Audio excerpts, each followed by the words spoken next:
pertanyaannya bagaimana jika perusahaan melakukan PHK, ya, dan ini berulang kepada seseorang pekerja yang sama, waduh, yang akhirnya pekerja harus menanggung biaya pendampingan hukum berkali-kali juga. Ini maksudnya perusahaan melakukan PHK ini berulang kepada Ya, pekerja yang sama. tadi menang Pak. Menang. Sudah lagi. lagi. Allah, ini nafsu banget perusahaannya. Kalah ya, maksudnya mirip Indonesia Jepang ya. Jadi ingat sebut.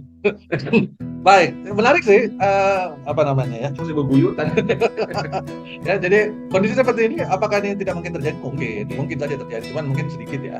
Nggak banyak terjadi. Kalau Inkrah kan dengan kasus yang lain kan. Kalau iya, nggak boleh, kasus yang baru nggak boleh kan. Nah, jadi misalkan nih, sebelumnya si karyawan di PHK dengan misalkan alasan yang dipakai perusahaan adalah PHK karena perbuatan pelanggaran yang bersifat mendesak. Terus ini tidak bisa dibuktikan sampai akhirnya pada saat PHI atau mungkin sampai Mahkamah Agung, Inkrah diputuskan bahwa karyawan dipekerjakan kembali. Masuk dia kerja kembali, perusahaan masih nggak terima, buat cari lagi kesalahannya. Maka pada saat perusahaan melakukan PHK, dia nggak bisa lagi gunakan jurus yang lama, atau gunakan kasus yang lama, nggak bisa lagi. Perusahaan harus mencari kasus baru. Ini kalau kita ngomong perusahaan, kan dia nggak bisa nakal tuh, gimana caranya nih? Kalau memang gue udah benci banget nih ya, cari, oh dia pernah terlambat nih dan sebagainya, gitu kan? Dia pernah ngelaporin reimburse parkir tapi nggak pakai tiket, berapa 5.000 perak misalkan gitu. Nah, pada saat dia mengajukan memang harus kasusnya berbeda. Misalkan awalnya tadi adalah itu tadi ya, pelanggaran bersifat mendesak, yang kedua mungkin pidana, terserah. Atau yang ketiga nanti mungkin pidana nggak berhasil, yang ketiga pakai mangkir misalkan, nggak berhasil juga, terserah. Ujung-ujungnya nanti setelah 6 kali dia ngajuin pakai kesepakatan kan gitu. Ya udah deh, berapa sih lu mau biar lu keluar dari sini gitu. Nah, tuh, jadi itu memang sebuah resiko ya Bapak Ibu.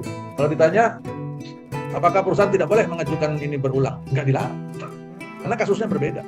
Kasusnya berbeda, nggak berhubungan yang lama dengan yang baru. Pekerja kan harus menanggung biaya pendampingan hukum berkali-kali. Nah, ini pilihan, ya. Jadi kalau di DHM kami kan sudah di DHM itu kita pernah membuat beberapa kelas yang membahas tentang khusus tahapan non litigasi. Tujuannya supaya karyawan itu tidak buru-buru menggunakan bantuan kuasa hukum. Bukan berarti nggak boleh. Tetapi maksudnya karyawan tuh seringkali dihadapkan dengan kendala ekonomis, kendala finansial. Misalkan saya ini di PHK, saya harus bayar spesialis untuk membantu saya, sebagainya. Maka salah satu alternatif yang bisa ditawarkan adalah kami biasanya beberapa waktu yang lalu kita juga bikin beberapa kelas khusus membahas tentang bipartit dan mediasi.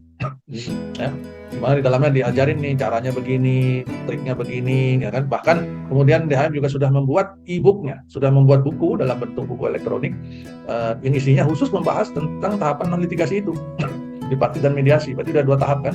Nah, kalau itu bisa dipahami dengan benar, terus si karyawan kreatif dalam menjalankan praktek itu, maka sebenarnya setengah sudah bisa dijalankan secara efisien.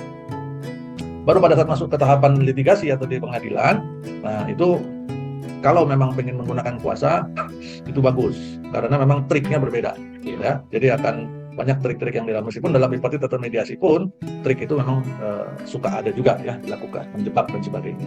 Nah, jadi apakah pendampingan hukum harus berkali-kali ya? Ya memang kalau memang kasusnya beberapa kali ya bisa saja terjadi. Seperti misalkan karyawan yang dia di PHK dengan kasus misalkan pelanggaran bersifat mendesak, kasusnya belum selesai, terus dia sudah pakai kuasa hukum nih dari tahapan PHI misalkan, tahapan litigasi di PHI.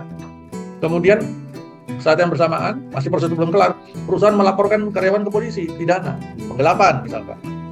Ada petty cash yang dia pegang, petty cashnya cuma dikit, cuma misalkan 7 juta, 5 juta misalkan petty cashnya. Tapi itu karena pertanggungjawabannya belum selesai, maka dilaporkan sebagai penggelapan. Padahal kompensasi pesangon si karyawan misalkan ratusan juta atau sampai miliar. Gara-gara duit yang tadi petty cash 5 juta tadi karena dilaporkan ke pidana. Ya, nah, maka prosesnya berbeda. Kuasa hukumnya apakah bisa sama? Bisa, tapi surat kuasanya berbeda kan pasti. Surat kuasa pada saat yang ke PHI ketenagakerjaan sama surat kuasa yang ke pidana, yang ke kepolisian dan sebagainya. Ya itu berbeda. Tuh, nah teman-teman pekerja atau karyawan itu juga bisa memanfaatkan serikat pekerja. Jadi kan kita kalau di perusahaan sudah ada serikat pekerja, maka karyawan bisa menggunakan serikat pekerja untuk membantu mereka. Inilah salah satu manfaat serikat pekerja sebenarnya Pak Abi. Ya. Salah satu manfaat serikat pekerja adalah membela anggotanya. Ini fungsi advokasinya serikat itu ada di sini. ya fungsi advokasinya gitu. Jadi mereka beracara dengan biaya yang tidak mahal biasanya kalau menggunakan organisasi serikat. Ya, begitu ya, Bapak Ibu. Terima kasih.